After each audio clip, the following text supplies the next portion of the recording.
All right, welcome to the BLOC Online. Thank you so much for joining us again. My name is Pastor Stephen. I'm a young adult pastor here at Celebration Church, New Orleans, Louisiana, and you are in for a treat tonight. I want to let you know, last week we started a series called Questions That Need Answering. We answered some of the questions that you sent in, but tonight we have one of my very good friends, our ministry's very good friends, Alesia Wood, is joining us. Alesia, how are you? Hello, friend. I'm doing well. It's so good to be back with you all at Celebration. I have great memories of my last time there a few years ago. Yeah, we ate all the food and we took it all over. So it was good. We'll do that again soon, hopefully one day. But I want to introduce Alesia to you in case you do not know her or not acquainted with her. She was one of our first speakers for our seminars that we had at our church. Alesia, she's an itinerant speaker for RZIM. She graduated from Roberts Wesleyan College with a degree in criminal justice and sociology, and from Marygrove College with a master in social justice. She also graduated from the Oxford Center of Christian Apologetics, spent 2 years as an OCCA fellow with RZIM in New England.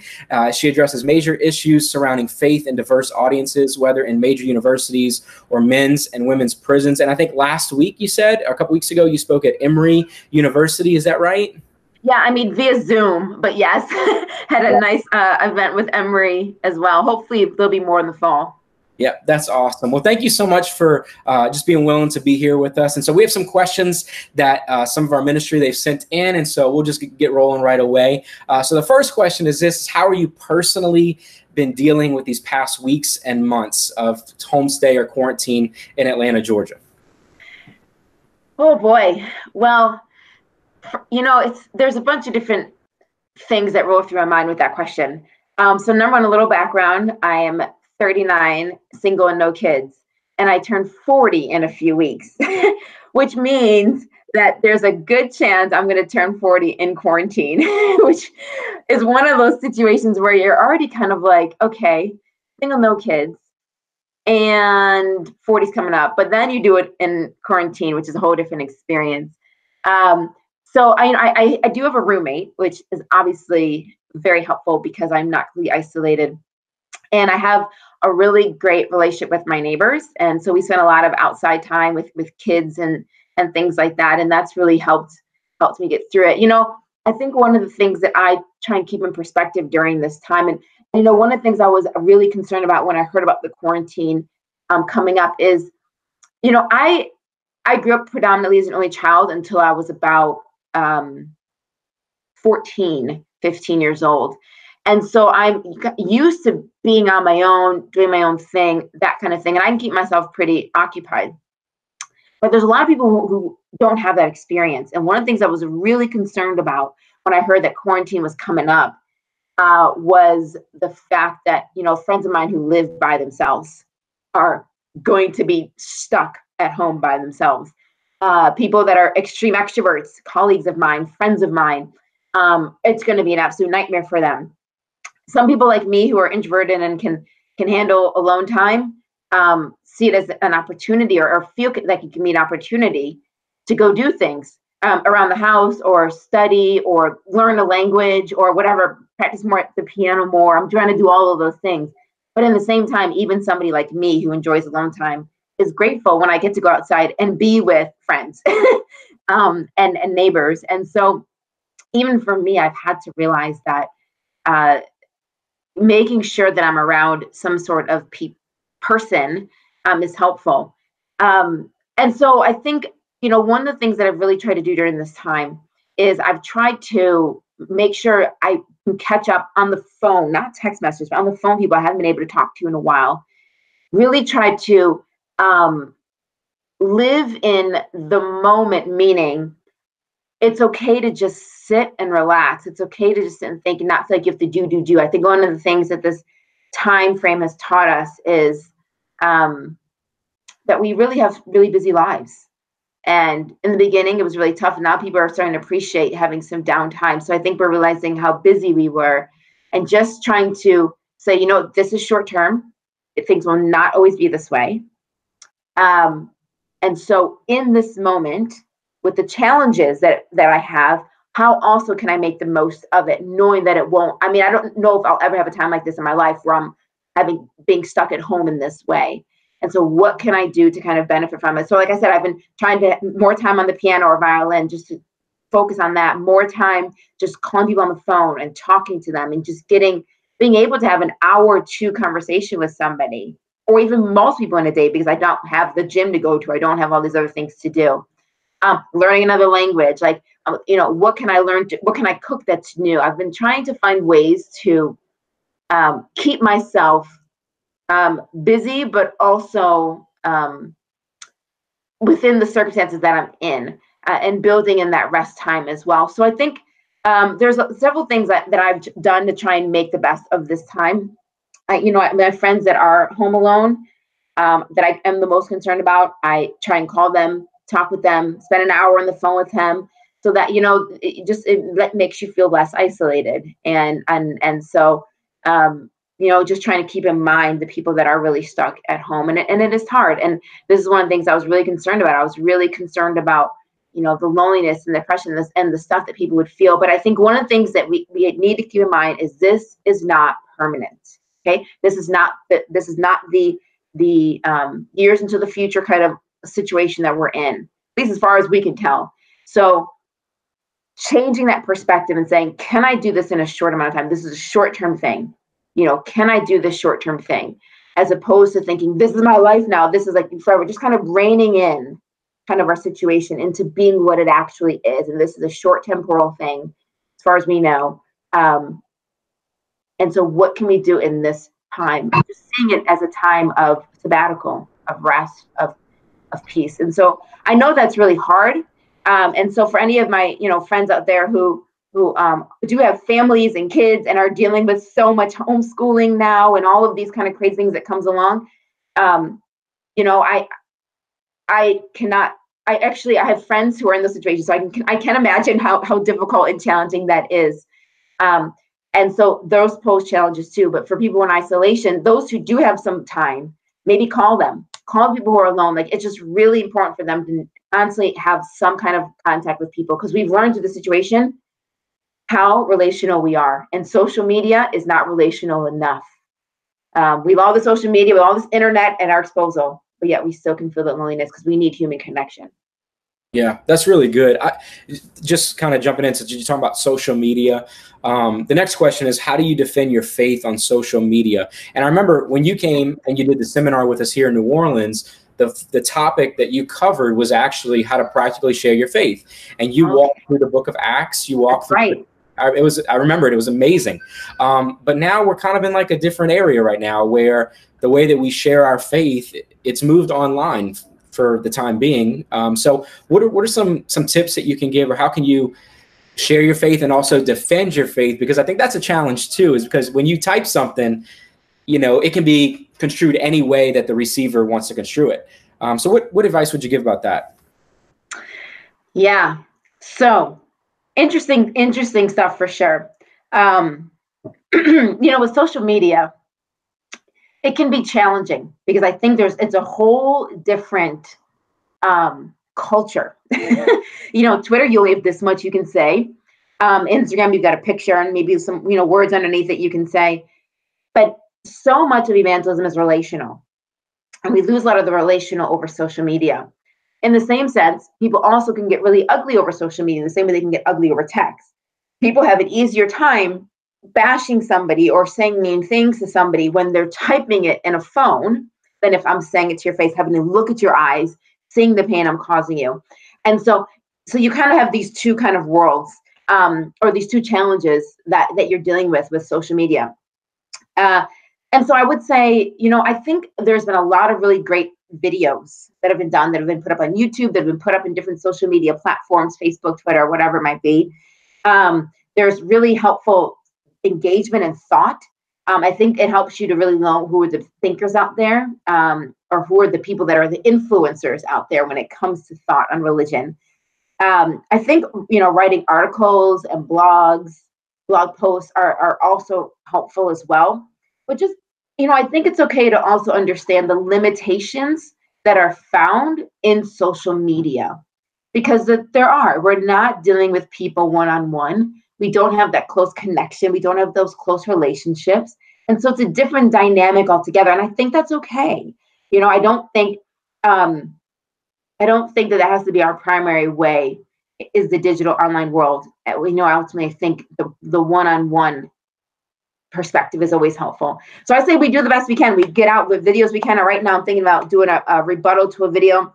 One of the big questions circulating, I think Brandon spoke on it recently, this whole is Christianity white man's religion kind of stuff. And I've been doing a lot of thinking through a lot of that as well. And just hearing what a lot of people say and realizing there's Christianity and there's Christians. And when they say Christianity is white man's religion, they're talking about Christians. They're not talking about Christianity.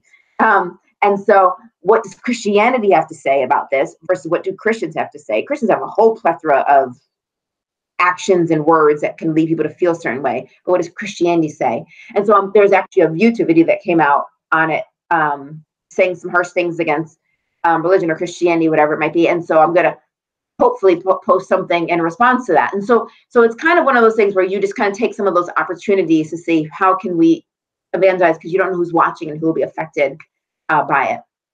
Yeah, that's good. Someone else wrote a question, and this is probably a more detailed question, but how do you find or know your purpose or calling? Oh, so okay, yes. Easy question, easy answer. Go ahead. No. Yeah. Yeah, let's just move on to some big questions. So, so you know, purpose and calling is I find to be a tough one. I would say this. First of all, we all as Christians have a purpose in our life. Okay, I think Ecclesiastes 12:13 helps us understand this. It talks about fear God and keep his commandments, for this is the whole duty of man, or this is man's all, right? So our purpose in life, you know, the meaning of what we are to do as Christians on a general level for every Christian is to know God. And in knowing him and serving him and loving him, you therefore have your actions that match up with his commandments. You work towards it. Not every action is going to match up, but the point is now you actually care about whether or not your actions match up with him. And so that is our overall arching purpose and meaning as believers in Christ. Now, where it can get a little bit or more challenging is when it comes down to this idea of what about the specific person, meaning me? What is my purpose? What is my particular calling? What does God want for me? And that's where it gets really challenging, because some people are like, oh, I've known that God's wanted me to be a doctor in Haiti since I was 12 years old. And they know it. And it's very clear. And it's where they're going. And it's what they're doing. Some people are shown over time what their purpose is or where God is directing them. So let me share with you a little bit of my story, and maybe that, because I'm one of those that was like a purpose over time. And so maybe this in some way can be of some assistance. I never heard of the word apologetics growing up. I didn't really even understand that there was like theology books. I didn't understand that you could read about all kind of stuff that I know of now, philosophy and theology, all these kind of things that we have now. I just knew as a teenager, I loved answering these kind of questions for people. And I just knew that if people asked me about God, I needed to be ready with some kind of response of what it means to be a Christian, or what do you do to be a Christian, and also help them through some of their issues with Christianity. So from a young age, I would start to study, like, you know, the origins of the universe kind of stuff, or I would study Revelation because that's the stuff that I knew of at the time. And when I was around, I guess maybe 16, 17, I started a notebook of questions that people asked me I wanted answers to. Like the first one was, why does God allow suffering? Now I have no idea that apologetics is even a field that exists. These are just questions that I was like, I want to be able to answer people. And the second one was like tithing or something like that. You know, it's the stuff that you think about at like 16. What do you need to do to be saved? The Trinity, these kind of questions I just laid out. And the only resource I knew of to go to was the Bible.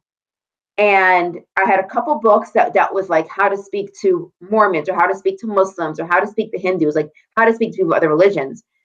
But all I knew as a resource was the Bible. And so I just delve into the Bible, and I would just try and find passages and try and find verses and try and see what I could understand about all of it and answer the questions with the Bible. Well, I go to college, I end up going to Christian college, and you know, I have to take a New Testament course and an Old Testament course. And one of the courses that I had to take there, I don't remember which one, it may have been early church, something, I had to go to the library to research. And I go to the library, and I pull this book off the shelf called The Case for Faith by Lee Strobel. So I'm like, okay, so I'm opening it up and I'm looking like, oh my goodness, like why does God allow suffering? These are people asking and answering the same questions I've been doing. And then I'm like, oh, and there's names, William Lane Craig and Ravi Zacharias, Gary Habermas. I'm like, oh my goodness, and it's called The Field Apologetics. It was the first time I even knew what apologetics was. I didn't even know. People studied these things. And so I was like, this is so fascinating. And so that was kind of my first, like, oh, I have a name to what I already liked doing. But it wasn't necessarily something I thought I would go into. I mean, you don't necessarily want to delve into a public figure role if you don't want to be in the public. Or you don't really want, you don't want to have that kind of impact in people's lives, and this idea of like, wait, I'm going to be someone, help them understand about God. I don't want that responsibility. You can give that to somebody else, Lord. So it wasn't something I really wanted to go into. And plus these people had like 8 PhDs behind their names, and here I was, this criminal justice sociology major. So after I graduated college, I was teaching in the school district back in New York where I'm from, and teacher's aide, substitute teacher, and I did that for 7 years through the city, through public schools and these kind of things, private schools, just a range of different avenues in the area I grew up in. And I remember when I finally decided to go to study apologetics in England, and I remember I was probably I think it was my early 30s at that time, and I was like, God, I feel you calling me into apologetics, and I've run from it for probably 10 years, but I'm not going to run anymore. But I feel you calling me into it. But you know what, God, I'm upset with you because you've wasted all these years of my life. Like, why didn't you have me do this 8 years ago? Like, if you want me to go into this now, you should have done it in my early 20s when I had all of those years I could be doing this. And I remember the Lord saying to me, Alycia, you've had years of teaching kids, teaching middle schoolers, teaching high schoolers, concepts that seem easy to you, but actually are much harder for them to understand. And you've had years of taking things that are hard and break it down so a kid can understand it. Now I want you to be able to take that and apply it to the gospel. And I was like, oh, okay. So maybe you knew what you were doing. Okay, fine. No, but there was definitely that sense of like, I've looked back at those years and I'm like, you wasted my life, God. Like even when I was doing a lot of these teaching things, even though my situation was great, it had nothing to do with the people or the kids or anything. I worked at great places. The issue had to do with me saying this wasn't where I found fulfillment. This wasn't where I knew God wanted me long term. Like I felt like I was wasting time. I was wasting my life. Like there was something more that God had for me or God wanted me to get into. And I just wasn't doing it because I didn't know what that was. And I kept praying and I was so confused all those years. And I know that during my break times, I'd be sitting here reading my Case for Faith or my different apologetics books or how can I speak on this question? Like I was just still reading all those things because that was my passion. And so I think what I've learned through it all is that your calling doesn't necessarily just start at a moment. Like God takes all of these things in your life and he used them to prepare you for those moments in time. And I remember my 30th birthday, my favorite subject is math in school. I remember my 30th birthday, I was teaching a high school math class and I got to teach the quadratic formula. And I was like, this is so exciting. X equals negative b plus or minus the square root of b squared minus 4ac over 2a. And I'm like, this is going to be amazing, right?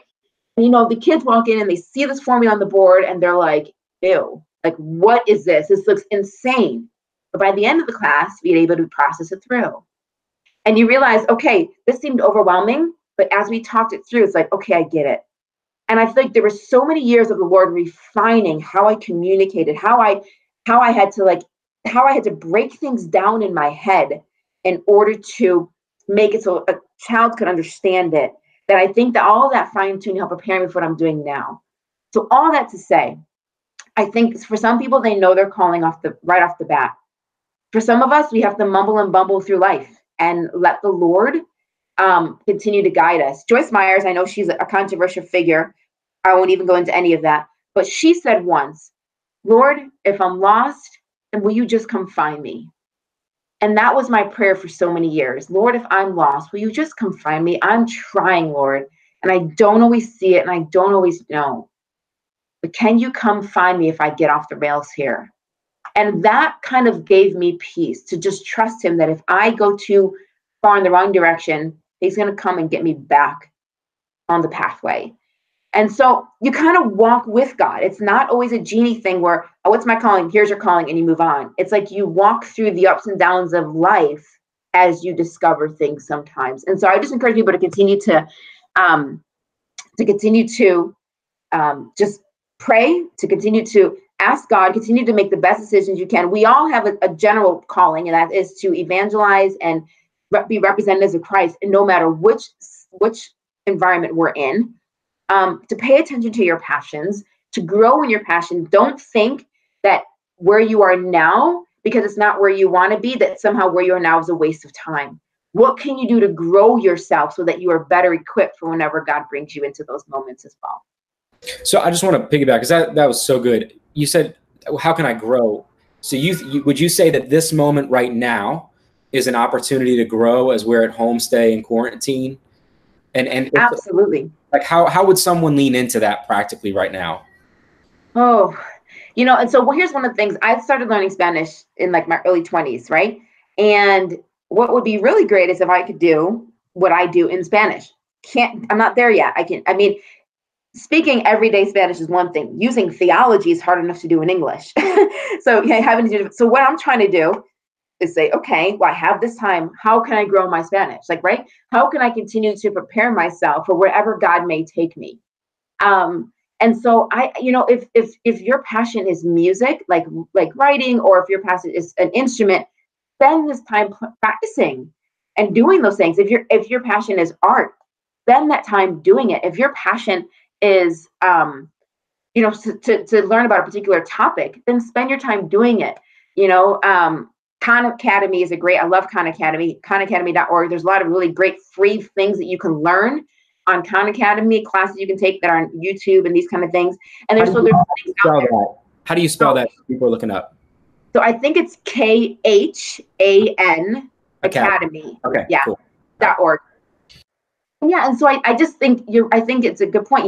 Let's just maximize the opportunity we have, because once again, this is short term. I know the isolation can feel overwhelming, and I know the situation can feel overwhelming, but you bring yourself back in and say, reality is that this is short term, and things are starting to open up. So actually, my time to do this is crunching down. How can I maximize this time? And so, yeah, those are some of the things that I've been trying to do is, what can I do to grow me in those areas of calling? And even just Bible study. If you've been wanting to spend more time in devotional time with God, well, now you have more time at your hands. What can you just sit down and learn and let God teach you? Yeah, that's so good. All right, want to jump next question. So next question is this. It says, how can I hear God's voice on a big decision that I have to make? Yeah. So I thought growing up that God just spoke to everybody like I'm talking to you. And then I learned, it isn't necessarily the situation. God oftentimes speaks a few times where somebody's for certain that was God in a person's life. A few times. Some people have much more interaction in that way, but many people maybe like one or no or whatever it might be. And so sometimes it's frustrating, because I think we compare ourselves with people. We say, God seems to speak to them so powerfully and speaks to them all the time. He doesn't speak to me. He doesn't like me. He hates me, whatever it might be. And that isn't necessarily true. Sometimes he speaks audibly. Sometimes he closes doors. You're moving towards something and he keeps shutting doors, and it's like, okay, I'm getting the hint, God, I'm getting the hint.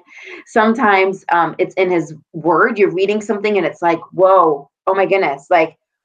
And all of a sudden, which is probably, I think, what happens to me more often, is I get like these downloads of information. So not like, a sentence at a time. It's like I get the whole thought, the whole idea. And it's like, okay, as I'm reading the word, as I'm studying something, it's like, okay, and pieces are coming together. And so there's a sense in which that kind of happens to me. And so sometimes when we're like, sometimes another person, sometimes you have a friend who will speak to you and maybe have a word. So I would say, there's many ways, and be open to the many ways that God may communicate about whatever your decision is, however big the decision is. And once again, that phrase of, if I'm lost, come find me, praying and being honest with God. God, I'm not sure here. I don't know. I'm really crying out to you. I'm really seeking you. Please help me. And there's times, friends, where I still don't get direction. I still don't. That probably happens more often than not. I still don't get a direction. I'm like, Lord, I'm going to do the best I can and just help me through this then. And so sometimes you just step forward and you say, all right, God, here I go. Make things clear. Sometimes things get clear on the back end. But once again, life is about a process with God. It's not just about instant moments of getting what you're asking from him. I think we oftentimes focus on the end result. I want him to tell me what to do. I want him to tell me my calling. I want him to tell me my purpose. I think God cares about the process as well. He cares about everything else that's leading up to it. And all the constant praying you've done and the studying that you've done and the relationship growing with him that you've done. I think all that matters to him as well.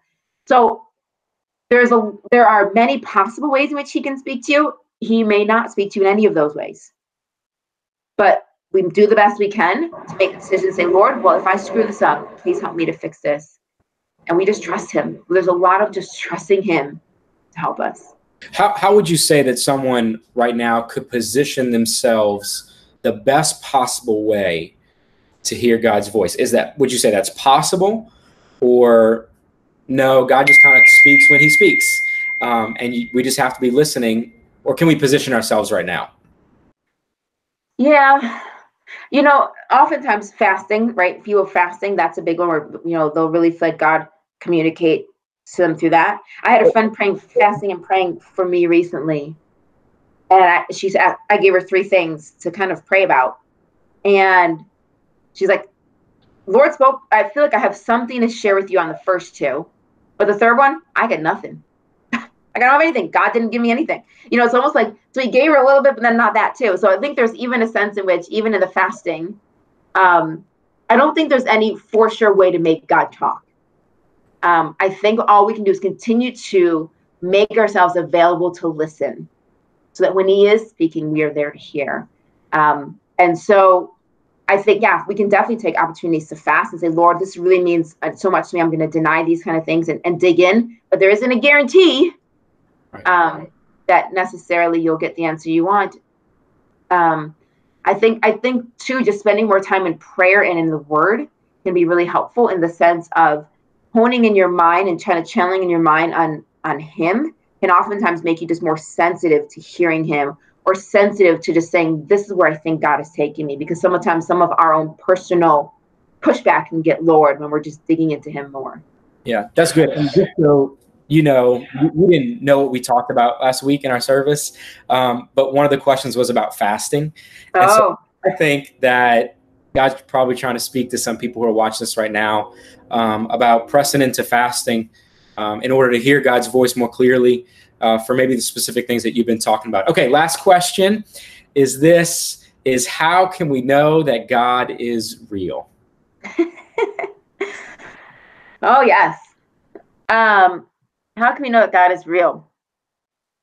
Well, I would say this. If you're looking for a 100% case where I can give you a DNA test that somehow proves God's material makeup is the makeup of a God or something like that, you're not going to get that really in any religion. But I can say that what Christianity offers is way more certain than not that it's true. Let me just kind of give you an example of how I think about this. As a criminal justice major, I think in terms of crime scenes. So for a lot of things. And so oftentimes I think about it this way. If I have a friend who's in a domestic violence marriage and I know things have been really bad, and so I'm calling her to check in on her and she doesn't answer. I call her the next day, doesn't answer. She's not answering texts. So after a couple of days, I go to her house, ring the doorbell, try the door handle, and the door opens. It's unlocked. I'm like, okay, that's weird. So I walk in and I see the house is disheveled. Maybe there's blood on the walls. Just looks like something is just a mess. I'm calling her name. She's not answering. Would it be irrational for me at that point to conclude that something has happened? No, not at all. And would it be irrational for me to conclude maybe I should call the police? No, not at all. In fact, if I didn't respond, even though I don't have proof of what's happened here, even if I didn't call the police, people would look at me as irresponsible. You have enough things that point in this direction. Just because you don't have 100% proof that she's been injured doesn't mean that you shouldn't call the police. You should still call the police. And so for me to call the police, they come, they do an investigation, right? Even they aren't going to say, oh, it's definitely the husband. There's definitely an abuse situation here. What they're going to say is, let's look at the clues. let's see what the clues point. They're going to conduct an investigation as well and say the clues point in a certain direction. This is kind of how I approach the whole is God real kind of thing, or how can we know God is real? Does God exist? This idea of let's look at the cumulative case for God and then Christianity and say, what else could we conclude here? So, for example, the fact that the earth exists versus not existing. It exists, okay? There's many different answers for that. Is it by chance? Well, you still have to ask, how did that happen? There's a gentleman named Lawrence Krauss who wrote a book, The Universe from Nothing, several years ago, trying to explain how we get a universe from nothing. It was a very bad argument because his whole basic idea was, he's an atheist. His whole basic idea was that you could have a universe from nothing as long as you have gravity. And everybody was like, but you're still using gravity. So you're not getting a universe from nothing. You're using gravity to get the universe we have. So the book just kind of crumbled and fell apart. But so chance, is it by chance? You have to still argue, how did the matter come together in order for us to even have this chance? Is it some monkey computer system or something in outer space that's doing it? You still have to ask, where does this computer system come from? But then you think about God and you think about, well, is it possible that there is a God? And for me, the idea of a being that is infinite, that doesn't have a because it's not created, it doesn't have a creator. People always ask, well, who created God? Well, he's not a created being. Only created beings have a creator. He doesn't have a creator, so nobody created God. He's eternal. But so it makes sense we have eternal being who does this. You got origins, you got the morality thing. Why do we think that certain things are right or wrong? Why do we feel that it's okay? Look at Nigeria and Boko Haram, when they kidnapped 200 Chibok girls and sold them into sex slavery and forced marriages. Why is it we think that it's okay to look at that and say that's not wrong or that's not right? To say that you shouldn't do that, you shouldn't treat people like that. Our innate sense of morality, this sense that we look for meaning in life, the sense that we as humans, can exist on a planet that's perfectly balanced for us to even breathe the air that we breathe in. All of these things kind of point to the idea of there being a creator of some sort. I'm not saying Christianity. I'm just saying in a general sense, a God being of some sort. But then, so you'd have many religions that would agree with that. Islam would agree with that. Judaism would agree with that. Creator being, meaning of life, morality. Those are things that many religions would hold to. But then when you get down to Jesus, we know this man lived. We know he was crucified. We know it's Pontius Pilate who crucified him. We know he had followers. Why do I know that? Not because from the Bible, because we have historical documents that tell us those things. We know that the Bible has the information in the Bible, and we know the accuracy of things in the Bible, right? That matters. We know the evidence for Jesus' resurrection. So now you're getting into some more specifics that make it go from a belief in a God to a belief in Christianity specifically. In other words, I think that we can look at the evidence presented before us, just like at that crime scene of that domestic violence situation I used, and say, what makes the most sense here? What's the most logical and rational conclusion we can come to here? And as you look at all that, you would say Christianity. I would say one more thing and on this, because I think this is something that is probably a newer thought for me, is the more I dig into theology, the more Bible study I do in terms of culture, context, these kind of things, the more assurances I get of the accuracy of Christianity. This is what I mean. This stuff is too hard to make up for any human to make up. The ties between the Old Testament and the New Testament, the way that the New Testament is almost, as someone professor said, a commentary on the Old Testament, how these things link together. When you say, why did Jesus die? Why did God, do the sacrifice? It seems wrong. There's several answers we can give. But one of the things that we can think through is the fact that Old Testament, New Testament, a better way to translate those words into English is not Old Testament, it would be Old Covenant versus New Covenant. And in the Old Covenant, in the Old Testament, we see all of these covenants that God made with people, and every covenant involved an oath and a sacrifice. And when you go to the New Covenant, the New Testament, and you see God making a new covenant with his people through Jesus, you see that Jesus is the only way. You see that he offers forgiveness. And you see the sacrifice. You see oath and a sacrifice being made in the New Testament. You see this continuity of threads happening from thousands of years even into the life of Jesus. And so the more I study theology, the more convinced I am of the accuracy of this stuff. In other words, the more I study Christianity, the more I'm convinced of its truth. And it's just because there's no way somebody 6,000 years or 4,000 years or 2,000 years prior to an event happening could have written this stuff and then had known what all the people after them were going to write and then known ultimately how it fulfilled in Jesus. I just think that there's too many coincidences for it to not have been ordained by God. And so I think that is something that helps me also to know that God is real. Awesome. Are there any resources outside of the Word of God? I mean, obviously that would be the main source we need to point people to, but somebody who's asking this questions, how do we know that God is real? And they're wanting to lean into maybe some conversations that are online, maybe through RZIM, or maybe a book that you've read that's been like, wow, this book has been really helpful in answering this question for me. Yes. So outside of the Bible, because I would say we have a lot of really great videos on YouTube. If you type in RZIM or even Ravi Zacharias into YouTube, or Does God Exist, RZIM, or Ravi Zacharias, whatever you want to do, there'll be some great things that come up in regards to that, or even other topics in general.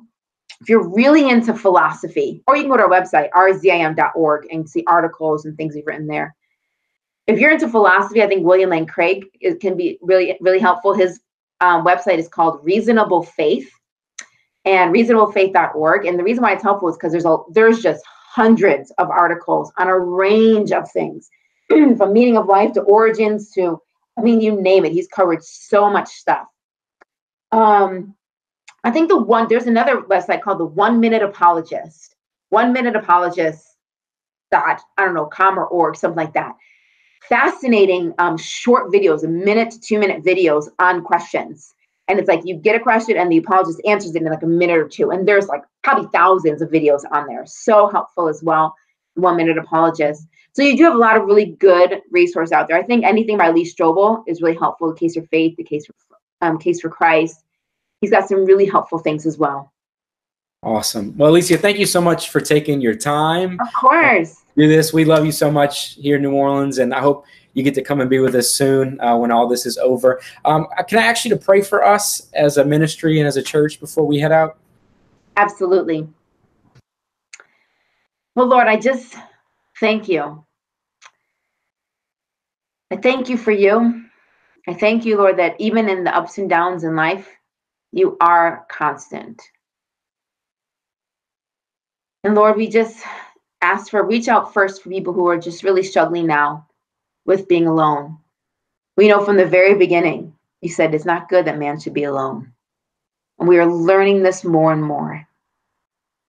Lord, I just pray that in those moments you would feel very near. As Corrie ten Boom once wrote from a cell where she was locked up for hiding Jews during World War II, that even though she was alone and in solitary confinement for weeks on end, she felt your presence near. And that made her not feel alone. I pray, Lord, in these moments, this would be a beautiful time for you and each one of us to actually delve into a deeper relationship with each other. Lord, I pray that people would find great ways to utilize this time and not just sit in their heads and not just be discouraged in their heads, but that they would find really great time. Find this as a great time to be able to take advantage of certain opportunities, whether it's growing in a skill or a talent or spending time with, on the phone, talking to people, whatever it might be. Pray that you would help us to make the most of this short time. I also just pray for just us as people who are just trying to sort through life, whether it's our purpose, whether it's what do you desire for us to do in a certain decision, whatever it might be. Are you real as we're questioning, as we're trying to sort out what we think of you? Lord, I just ask that our understanding and knowledge of you would grow deeper during this time. Lord, as we go through the ups and downs of life, I pray that we would hunger after you, that the struggles would make us want to draw near and not push us away. And so, Lord, I ask that you would just be with us during this unprecedented time that we're dealing with. that you would teach us. You would help us to know that we are never, ever alone because you are there. Amen. Amen. Thank you so much, Alycia. And guys, we got some announcements for you, so let's check those announcements out.